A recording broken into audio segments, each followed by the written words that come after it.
반갑습니다. 저 올 때 앉아 계시더니 아직 앉아 계십니까? 감사합니다.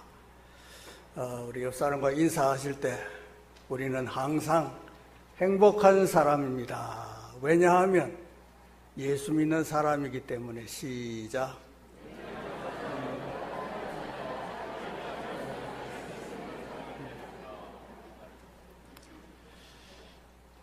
어느 날 아내가 저희 아내 말고 안방에 들어가서 화장대 앞에 앉았습니다. 한참 있어도 안 보이더니 궁금해서 문을 열고 들어가 봤어요. 화장대 앞에 앉았는데 어깨가 들썩들썩합니다. 이건 틀림없이 울고 있는 모습이다. 그래서 보니까 정말 울고 있습니다.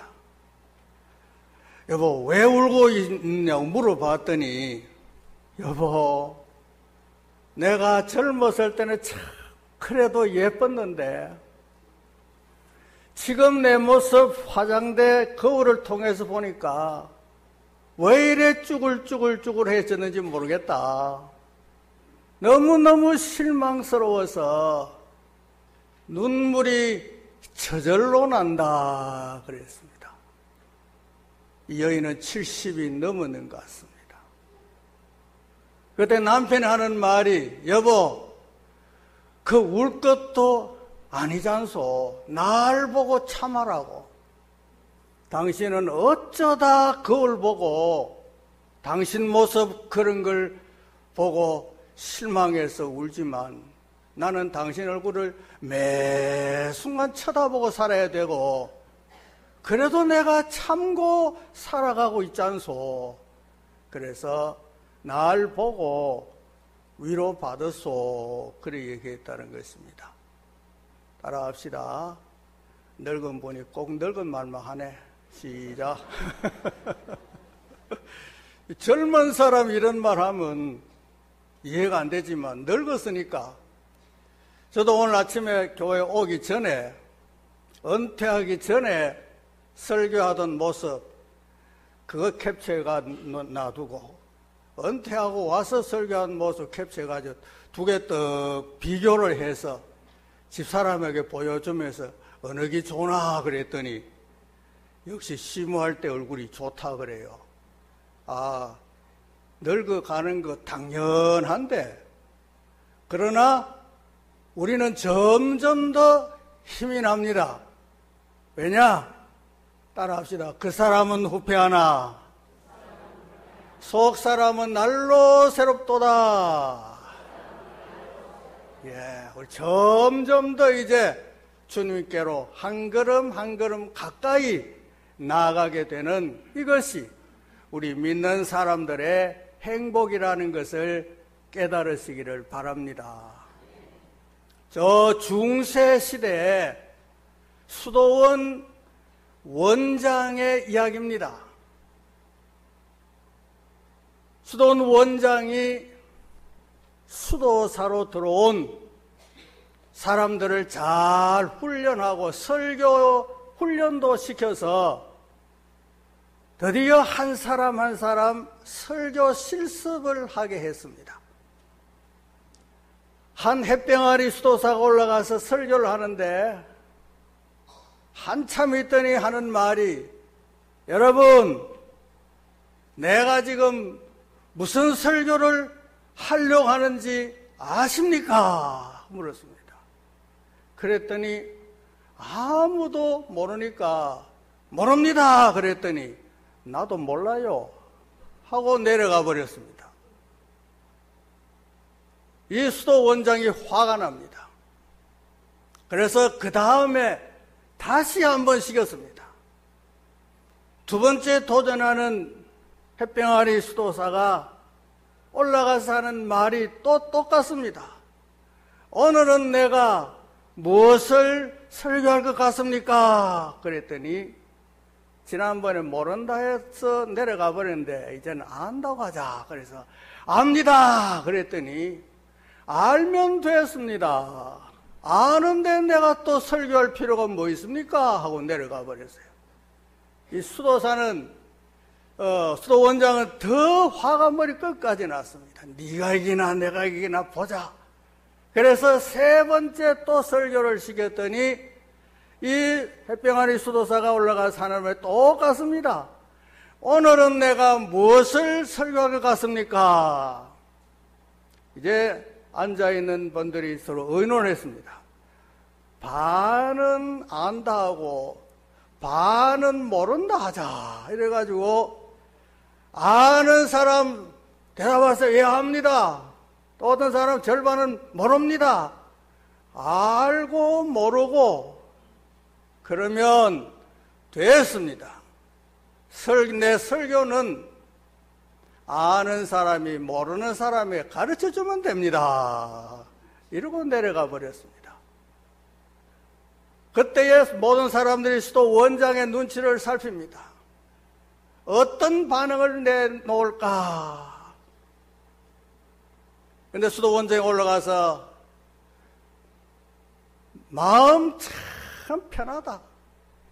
이렇게 설교 잘하는 사람 처음 봤다. 오늘 내 굉장히 기분이 좋다. 앞으로 우리 수도원에 표를 바꾸겠다. 그 표는 뭐냐? 아는 사람이 모르는 사람에게 이게 그 수도원의 표가 됐다고 합니다. 오늘 저 설교 뭘 할지 여러분 아시겠습니까? 대답해 보세요. 그거 따라서 내 행동할 테니까. 나도 간단하게 하고 내려갈 수 있습니다만 오랜만에 만나서 그냥 내려가면 너무 섭섭하니까 그래도 할 말은 하고 내려가겠다. 여러분이 모든 인간 만사가 혼자서 되는 일이 없습니다. 그래서 백지장도 맞들면 낫다 하는 말이 생긴 것 같습니다. 말씀 한마디로 천지를 창조하신 하나님께서도 혼자 일하지 않으셨어요. 사람을 세워서 그 사람을 통해서 일할 수 있도록 하신 것입니다. 그래서 아브라함을 부르시고 또 이삭을 부르시고 야곱을 부르시고 선지자들을 부르시고 사사들을 부르시고 하나님께서도 혼자 일하지 않으시고 일꾼을 세워서 일하시는 분이십니다. 가장 모범적인 교회가 초대교회인데 그 초대교회에도 사도들이 그 성도들을 돌아보는데 열심이었습니다. 그런데 성도수가 점점점 늘어나니까 사도들 자신이 다 감당하려고 하다가 보니까 문제가 자꾸 발생합니다. 그래서 이래서는 안 되겠다. 이제 우리 힘으로 감당할 수 없는 이런 숫자의 성도들이 있으니까 지혜롭게 해야 되지 않을까. 우리 중에 그래도 신앙적으로 모범될 수 있는 사람을 뽑아서 일꾼으로 세우자. 그래서 7명을 택해서 집사직을 맡겼습니다. 그러니 사도들이 하는 것보다 7 집사님이 도와서 함께 하니까 그 어려운 문제들이 하나씩 하나씩 해결되고 은혜롭게 잘 진행되어져 가는 것입니다. 그래서 교회도 목회자들 전부 다 일을 하는 것이 아니고 목회자들과 더불어서 일꾼을 세워서 교회 공동체 일을 감당하고 이끌어가는 것입니다. 우리 교회도 벌써 은퇴하신 분들이 많고 또 오늘도 은퇴하시는 분들도 계시고 그래서 새로운 일꾼이 필요해서 오늘 오후 3시에 은퇴식도 있지만 새로운 일꾼을 세우는 임직식도 있습니다. 여기에 오늘 설교하실 목사님께서 임직자들에게 필요한 말씀을 전하겠지만,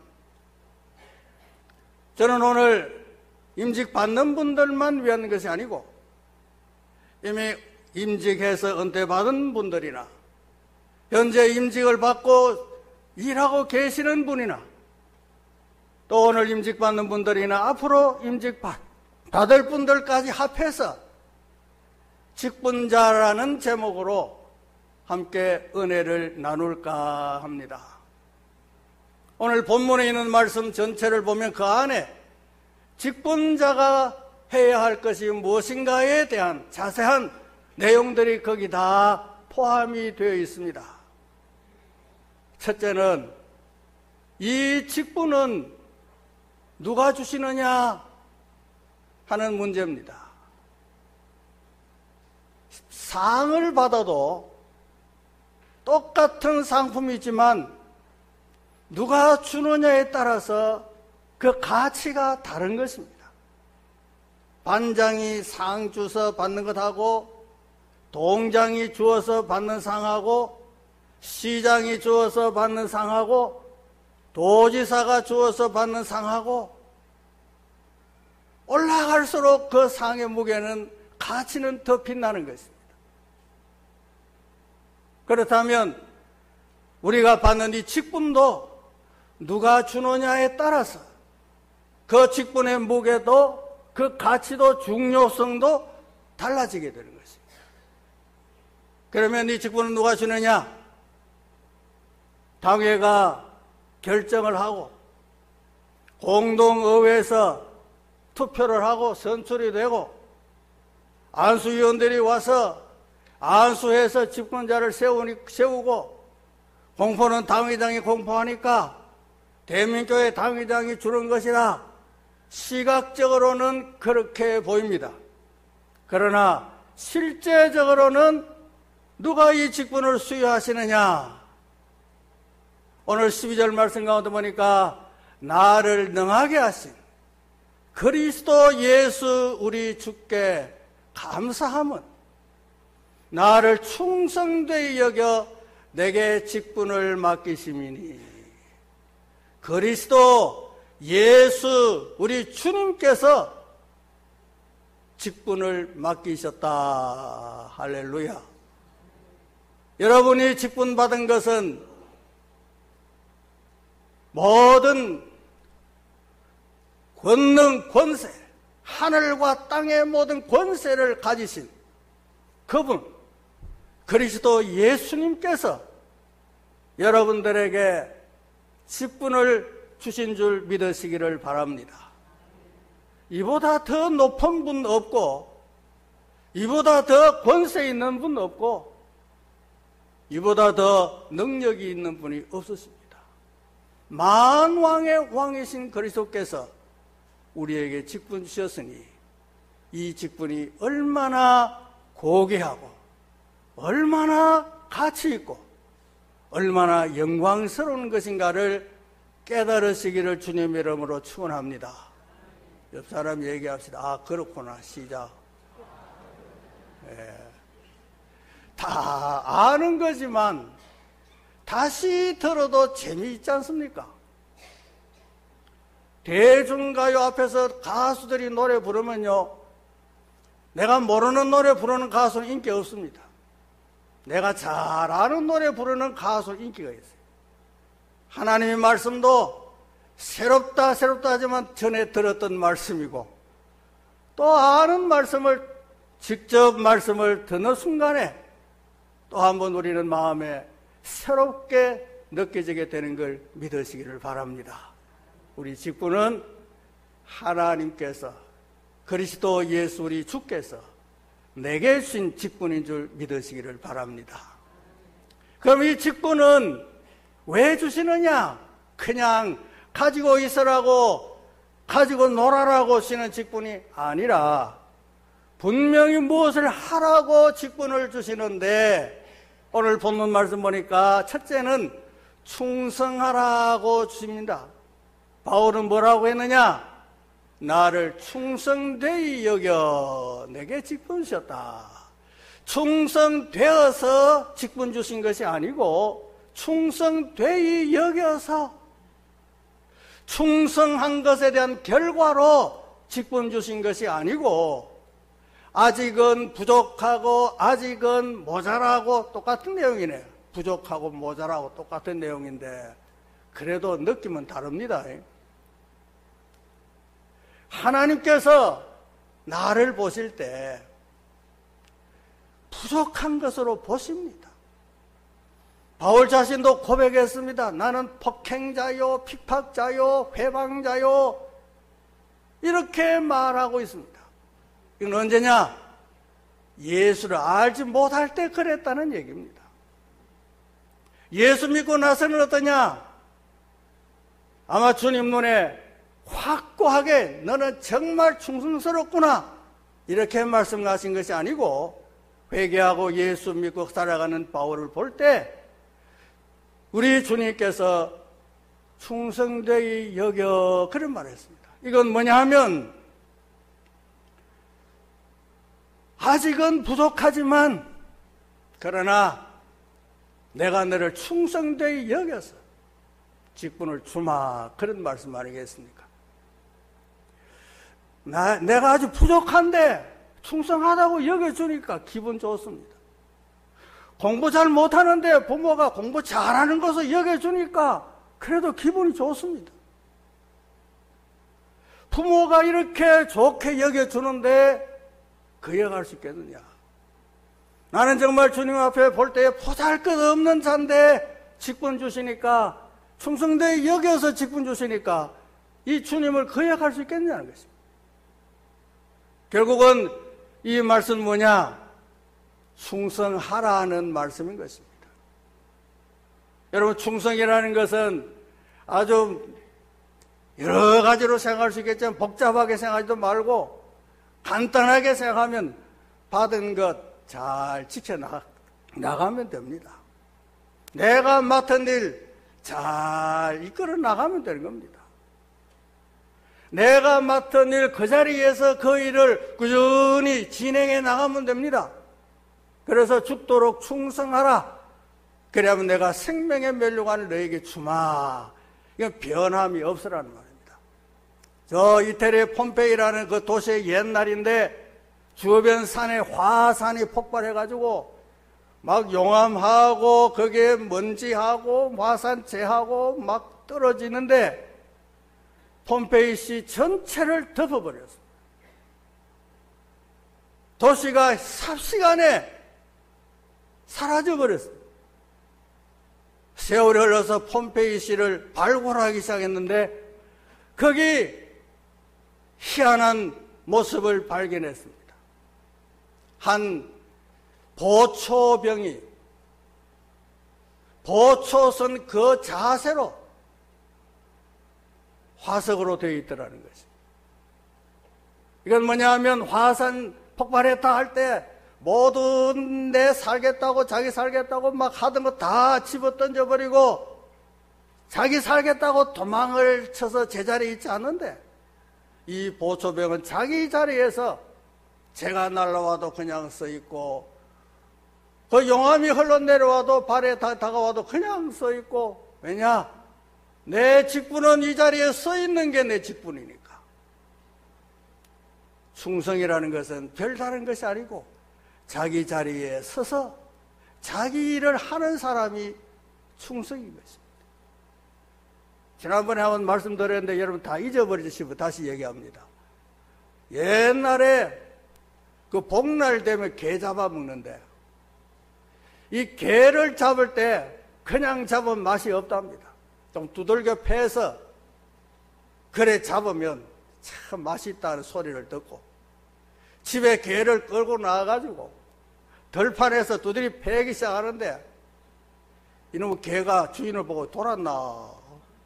평소에는 밥도 잘 주고 하더니 왜 두드리 패느냐고 아이고 내 죽겠다 하면서 확 힘을 내니까 그만 떨어졌어 줄이. 이래가지고 개는 도망가 버렸어요. 주인은 개 잡아먹으려고 하다 개 놓쳐버렸으니까 얼마나 허전하겠어요. 그래서 집으로 터벅터벅 집에 들어오니까 여러분, 개가 집에 와가지고 막 꼬리를 흔들면서 주인을 좋아합니다. 이때 주인이 느낀 게 뭐냐? 요즘 개만도 못하다는 말이 있는데, 이 개가 막 그렇게 주인에게 또 이렇게 맞고 도망왔으면서도 주인 돌아오니까 좋아하는 모습을 보고, 이야, 이 개가 정말 나를 기쁘게 하는구나. 내가 앞으로 개고기 먹으면 개새끼다. 이렇게 충성스러운 개를 내가 잡아먹다니, 그랬다는 얘기입니다. 나를 충성되게 여겨 직분 맡기셨는데 내가 이걸 떨쳐버리고 버리고 갈 수 있겠느냐? 그래, 자기 자리에서 꾸준히 일하는 자가 충성하는 자입니다. 두 번째는 뭘 하러 오셨느냐? 본을 보이라고. 영생 얻는 자들에게 본을 보이게 하려고. 여러분, 훈련소에 가보시면 알겠지만 훈련할 때에 교관이 이론적으로 설명하고 해봐라, 안 그럽니다. 이론적으로 설명해 놓고 조교를 불러가지고 시범 보여. 조교가 시범을 보입니다. 그러면 이제 그 이론을 이제 실제로 보니까 따라하기가 쉽습니다. 그러면 직분자는 뭐냐면 직분받지 못하는 사람들, 영생 얻는 자들에게 본을 좀 보여라는 거예요. 무슨 본이냐? 예수 믿는 것은 이런 거야. 어떻게 믿지? 이런 자들에게 이렇게 믿는 거야 하고 좀 보여주라는 것입니다. 예수님은 내가 너에게 이렇게 행하는 것은 너에게 본을 보였노라, 그래 말했습니다. 바울도 나를 본받는 자가 되라 그랬습니다. 저는 이 말할 용기가 별로 없습니다. 그래서 주님 본받으시고 사도 바울을 본받으시고 교회가 세워진 지 오래되고 보면 나름대로 교회의 전통이라는 것이 세워집니다. 왜 교회의 전통이라는 것이 세워지느냐? 앞에 사람 하는 대로 뒤가 따라가고 또 그 뒤가 따라가고 이렇게 하다 보니까 그게 뭐 교회 전통같이 되어버렸어요. 그래서 교회는 좋은 전통 세운 교회도 있고 좋지 못한 전통을 세운 교회가 있습니다. 본을 잘 보이면 계속해서 교회는 좋은 전통을 보여나가서 야, 그 교회 참 전통이 좋은 교회다 소문날 겁니다. 그러나 우리가 본을 잘 못 보이면 그 교회 전통이 안 좋다. 왜냐하면 앞 사람의 본을 계속 안 좋은 것만 보여주기 때문에 그게 전통이 되어버려요. 여러분, 우리 대명교회는 전통이 좋은 교회요. 앞으로도 좋은 전통을 계속 세워나가기 위해서 본을 보이는 직분자들 되시기를 주님의 이름으로 축원합니다. 세 번째는 왜 이 직분을 주셨느냐? 하나님께 영광 돌리도록 하기 위해서. 17절에 보니까 존귀와 영광이 영원 무궁하도록 있을지어다. 누구에게? 하나님께. 하나님 원래 존귀와 영광을 받으시 합당한 분이시지만 누가 존귀와 영광을 하나님께 돌리느냐? 바로 우리들이 돌려야 하고 우리 직분자들이 돌려야 합니다. 그래야 하나님이 존귀를 받으시고 영광을 받으시지. 아무도 존귀로 태생하고 영광을 돌지 않는데 어떻게 하나님이 그런 영광과 존귀를 받으시겠습니까? 우리 직분자들은 하나님께 영광 돌리라고 주신 직분자인 줄 믿으시길 바랍니다. 고린도서 10장 31절에 먹든지 마시든지 무엇을 하든지 다 주의 영광을 위해 살아. 여러분, 먹을 때 한번 생각하시기 바랍니다. 이거 먹어서 하나님이 좋아하실까 물어보시고, 뭘 마실 때 이거 마시면 하나님이 좋아하실까 물어보시고, 어떤 일을 행할 때 이 일하면 하나님이 좋아하실까 그거 물어보세요. 그래서 그 답이 아니라 하면 하지 마시고, 그래 해도 된다 하면 하는 것입니다. 그것이 바로 하나님께 영광을 돌리는 일인 것입니다. 그러면 세 번째로 이 중대한 일을 나 같은 사람이 해낼 수 있을까? 당신은 장로해야 되겠습니다. 아이고, 나는 자기가 안 됩니다. 나는 감당 못합니다 하는 사람이 참 많습니다. 나는 그건 못합니다. 그건 못합니다. 못하니까 하라 하지요. 못하니까 한번 해봐라. 그런데 하나님께서 이렇게 못한다 하는 사람을 하나님은 부르십니다. 약한 자를 불러서 강한 자를 부끄럽게 하시고, 힘 있는 힘 없는 자 불러서 힘 있는 자 부끄럽게 하시고, 권세 없는 자 불러서 권세 있는 자 부끄럽게 하시고, 공부 못하는 자 불러서 공부 잘하는 사람 부끄럽게 하시고, 일 못한다는 사람 불러서 일 잘하는 사람을 오히려 부끄럽게 할 수 있는 능력이 누구에게 있느냐? 우리 주님께 있음을 믿으시길 바랍니다. 바울이 성공할 수 있고 잘 감당할 수 있던 것도 자기 능력이 아니었습니다.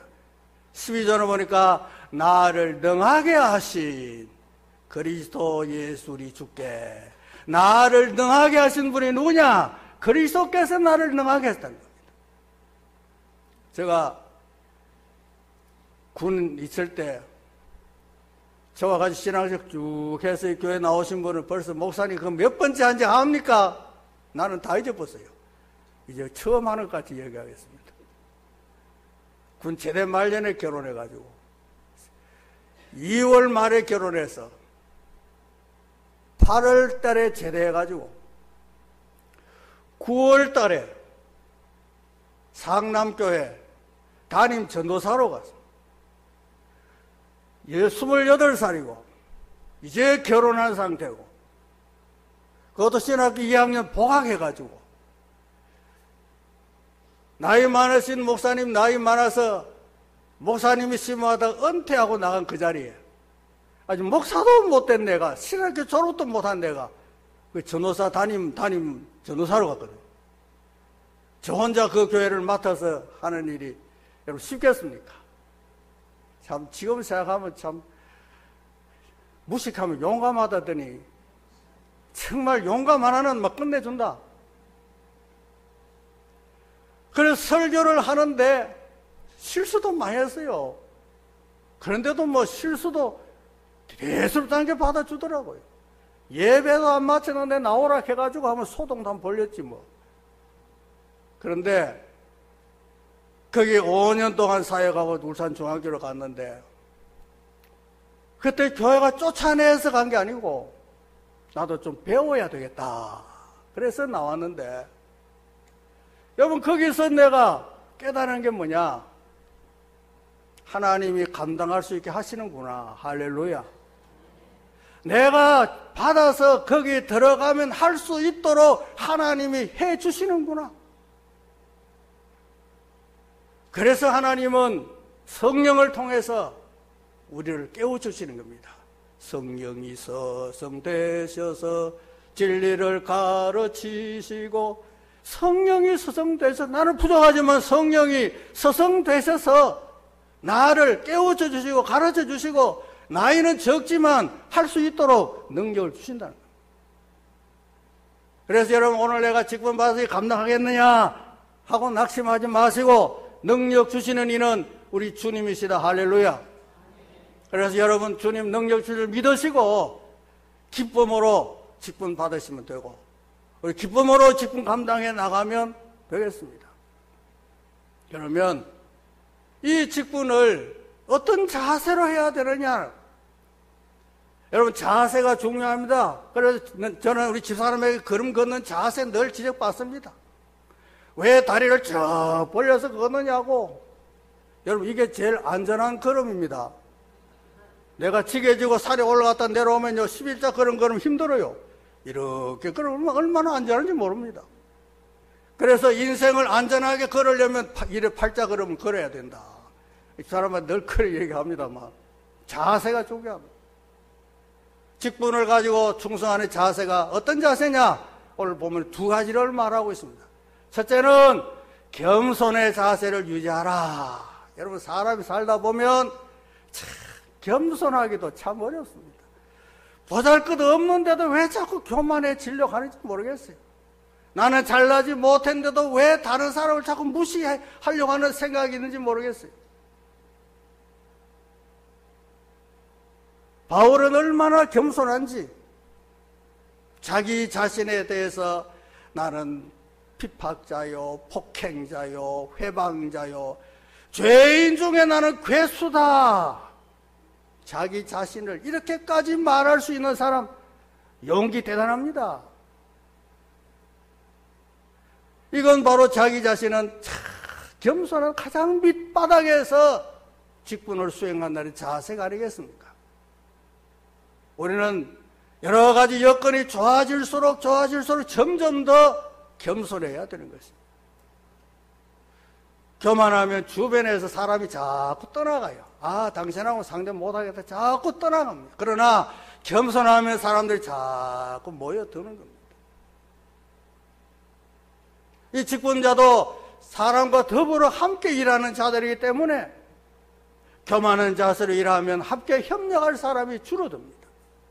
그러나 겸손해서 나는 부족한 줄 알고 행하다 보면 도울 사람이 와서 함께 도와서 일해 나갈 수 있게 되는 것입니다. 교만한 자는 하나님이 물리치십니다. 겸손한 자에게 은혜를 주시는 하나님이신 줄 믿으시길 바랍니다. 두 번째 자세는 어떤 자세냐? 지금 깜빡했는데 큰일 났다. 감사하며 살아라. 그리스도 예수 우리 주께 감사하면 내게 직분 맡겼다. 그리스도 예수 우리 주께 감사하면 내게 직분 맡겼습니다. 이건 뭐냐면 직분 받은 것 감사한데 이 직분 수행함에도 감사하면서 하겠다는 것입니다.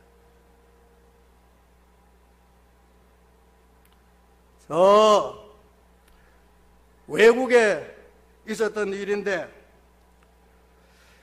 영국에 한 8세기쯤 돼서 유명한 건축가 한 사람이에요.